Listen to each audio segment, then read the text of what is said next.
I'm going to start by doing something I can't do on cable television every day. I don't know if the boss will like it or not, but I'm going to bury the lead a little bit. I just want to go back in time. To remind us that as we discuss this election, yes, it's very much about President Trump.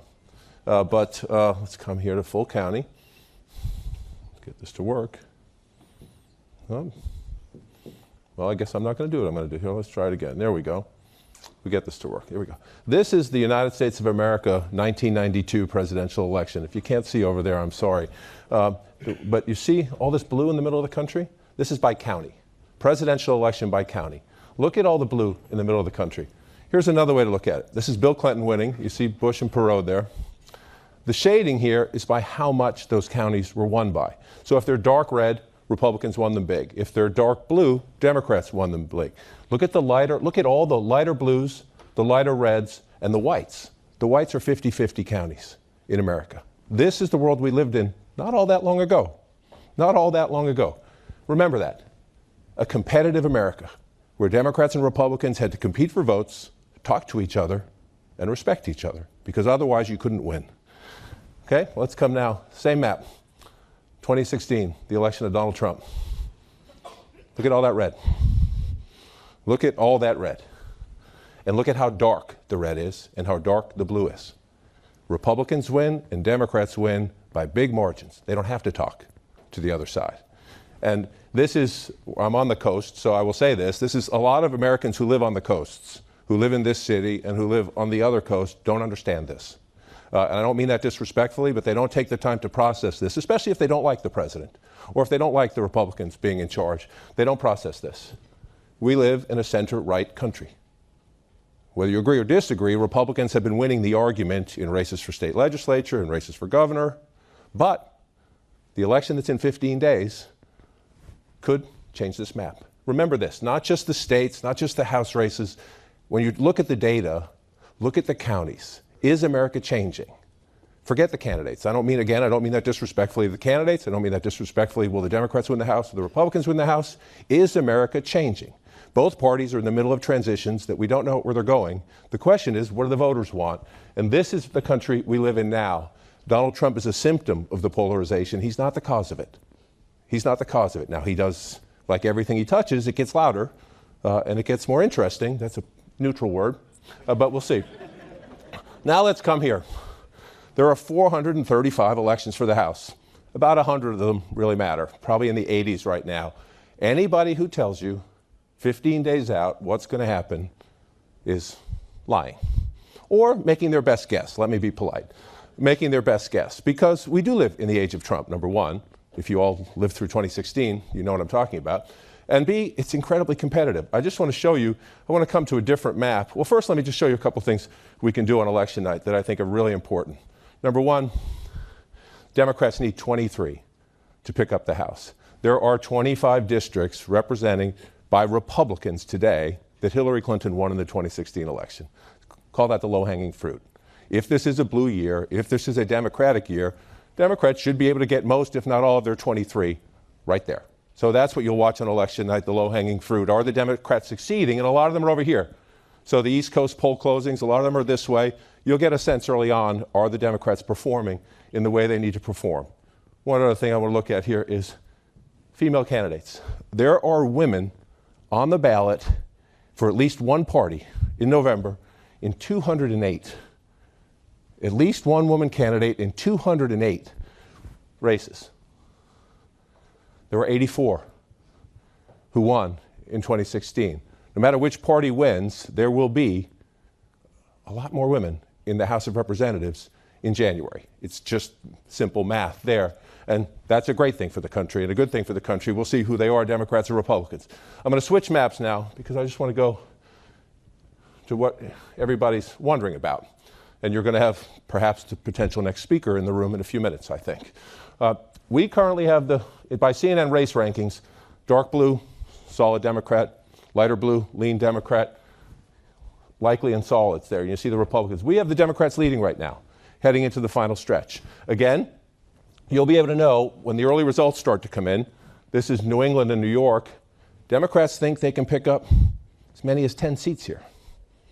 So watch the early results. Are the Democrats leading in 10 of these toss-up races? Are they leading in 4 of these toss-up races? That will tell you the early climate as we go through the night on election night. They redrew the lines in Pennsylvania. Democrats think they can pick up 4, maybe as many as 7 seats in Pennsylvania. If Republicans can keep it to 3 or 4, they have a chance to keep the House. If the Democrats are actually winning 5, 6, or 7, then the math starts to get overwhelming. You're still east. You haven't gone into the Midwest and beyond yet. So that's something to watch. One other place I would say to watch is closer to where I live and work, is Washington. This is Barbara Comstock. We lean at Democrat now. The Democrats are likely to pick up that Republican-held seat just into the northern Virginia suburbs. If you've paid attention the last few years, Virginia has become more blue, especially the suburbs. That is where President Trump is toxic with suburban women, including suburban women who generally, or at least traditionally, have voted Republican. So Democrats need to win that. The question is, how big is she winning? If Wexton, the Democratic candidate, is winning big, then you're starting to see the seeds of Democrats performing the way they need to perform. Another district to watch, if you want to go to bed early, we hope you don't. We hope you stay up till 4 a.m. And have some espresso with us. You're allowed to have other things if you're watching at home, I guess. Is this race, Virginia's 7th. Dave Bratt made himself a national name by knocking off Eric Cantor, you'll remember, back in the Tea Party primaries a few years back. He's now running for re-election in a district that is your classic battleground Trump America. It has suburbs where it's a Republican district, but it has suburbs where Trump is frankly toxic with Republican suburban women. But then it also stretches out into rural areas where the president's numbers are pretty strong, and so you have a classic tug of war. If Dave Bratt's winning, that doesn't mean the Democrats won't take the House, but they won't take it in a big, giant tsunami. They'll take it maybe with 28, maybe with 30, maybe 32. If he's losing, then the Democrats are probably going to win closer to upwards of 35, maybe closer to 40 seats. So that's one to watch on the East Coast. Just as we go through some of this, you come back to the map, we can look at some of the things we're going to watch come election night. Let me just, where did we go here? Come out of that, come back here. That's the old map. I want to come to the Senate races now because I don't have too much time for you here. But in the Senate, it is possible, even if there's blue momentum, the Democrats retake the House. Remember, these Senate races are mostly in places favorable to Republicans.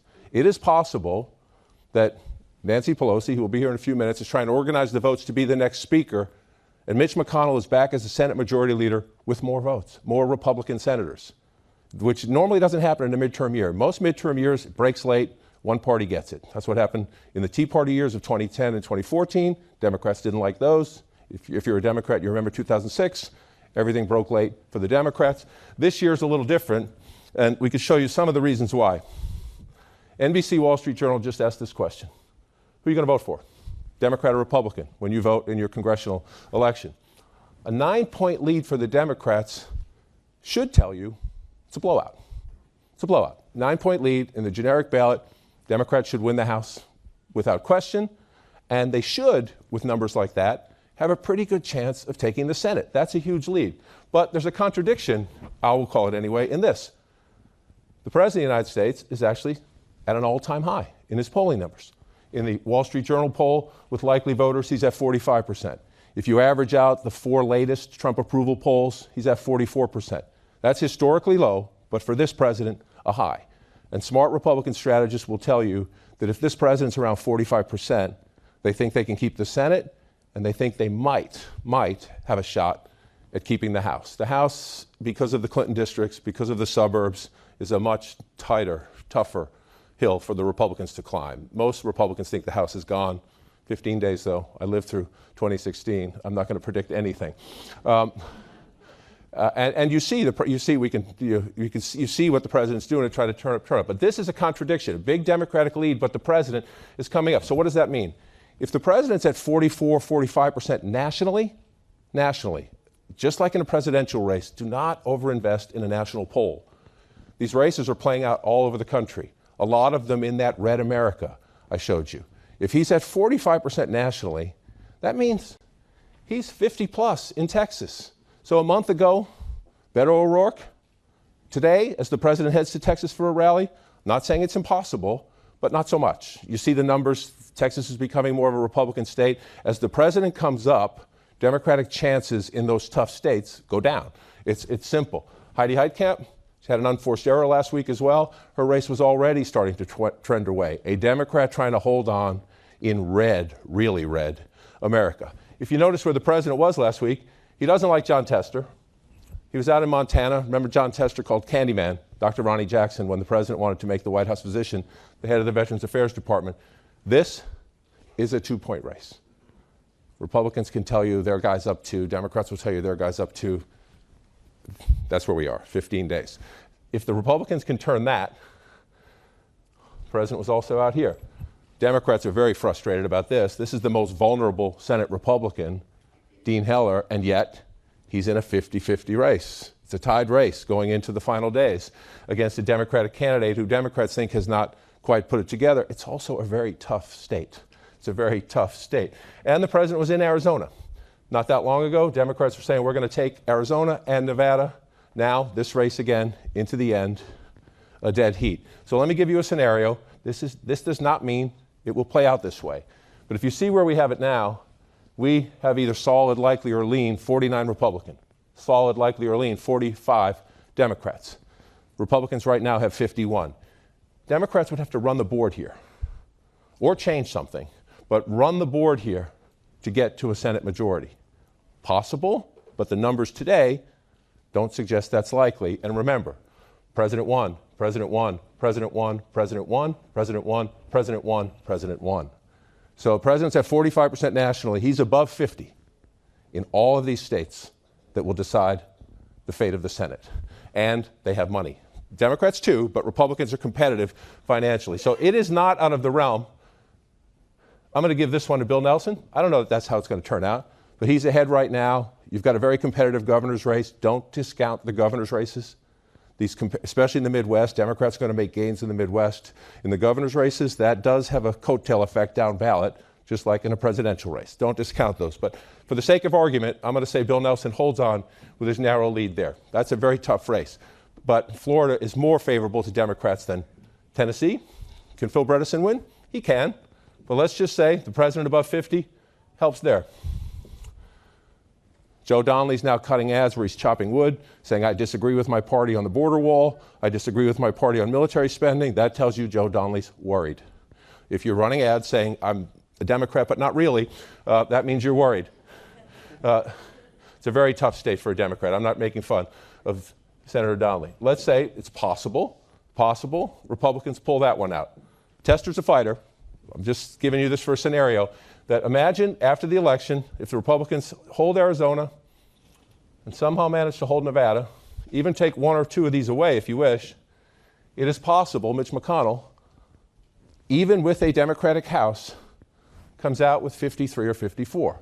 Mitch McConnell's life is a lot easier at 53 or 54 than it is at 51. He doesn't have to check in with Susan Collins every morning and Lisa Murkowski every morning, asking, can I get you breakfast and can I have your vote? Now, again, that doesn't mean he can get anything done. Doesn't mean he can get anything done. As you go into this, and if anybody has a question, I don't think I'm supposed to do this, but if anybody has a quick question, I have about 2 minutes left, raise your hand. But what we are headed for now is either the Republicans will just hold on to the House, or as of today, the Democrats will win it maybe 10 or 12 seats, maybe as many as 20, but think 10 or 12, 15, that's what the data suggests today. Republicans hold the Senate. Maybe they're still at 51. Maybe they go to 53. The Democrats want to block Trump. The Republicans want to keep doing judges and doing other things. And if you're a fan of government, sorry. It's not an environment for progress. But you do have just a fascinating map. What the Republican pollster Neil Newhouse is very good at this, called the split-level election. That they're looking at these late breaks in the suburbs, in the Clinton districts, in the places where Trump is toxic.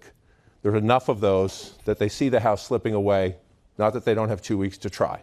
But the Senate moving exactly the other way. And so you have this split-level election where out in red America, the Republicans feel a lot more confident today than they did a month ago. And when you come east and suburbs, think about a map this way. Wherever you live in America, go from the urban areas and start driving out.